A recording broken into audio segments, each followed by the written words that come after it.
भारत ने 15 अगस्त 1947 को स्वतंत्रता प्राप्त की, लेकिन उस समय देश का संविधान तैयार नहीं हुआ था।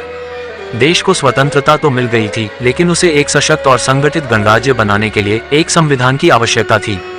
डॉक्टर भीमराव अंबेडकर की अध्यक्षता में संविधान सभा ने भारतीय संविधान का मसौदा तैयार करने में 2 वर्ष 11 महीने और 18 दिनों का समय लिया।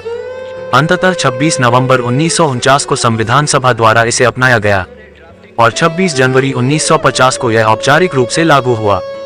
26 जनवरी का दिन इसलिए चुना गया क्योंकि 1930 में इसी दिन भारतीय राष्ट्रीय कांग्रेस ने पूर्ण स्वराज का प्रस्ताव पारित किया था।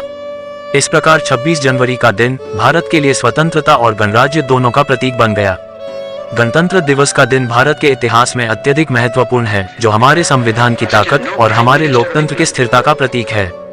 ये दिन हमें याद दिलाता है कि हम सभी भारतीय नागरिकों को समान अधिकार प्राप्त हैं और हम मिलकर अपने देश की प्रगति के लिए जिम्मेदार हैं। गणतंत्र दिवस पर हम अपने वीर स्वतंत्रता सेनानियों, देश के संविधान निर्माताओं और उन सभी महापुरुषों का सम्मान करते हैं जिन्होंने हमें स्वतंत्रता और समानता के अधिकार दिए। ये दिन प्रत्येक नागरिक को ये याद दिलाता है कि हमें अपने कर्तव्यों का पालन करना चाहिए और देश की सेवा में अपना योगदान देना चाहिए। गणतंत्र दिवस हमें एकता और भाईचारे का संदेश भी देता है। इस दिन हम सभी को अपने देश के प्रति अपनी जिम्मेदारियों का निर्वहन करने का संकल्प लेना चाहिए। गणतंत्र दिवस भारतीय लोकतंत्र और संविधान की विजय का प्रतीक है। ये दिन हमें याद दिलाता है कि भारत एक स्वतंत्र गणराज्य है, जहां जनता द्वारा जनता के लिए शासन होता है।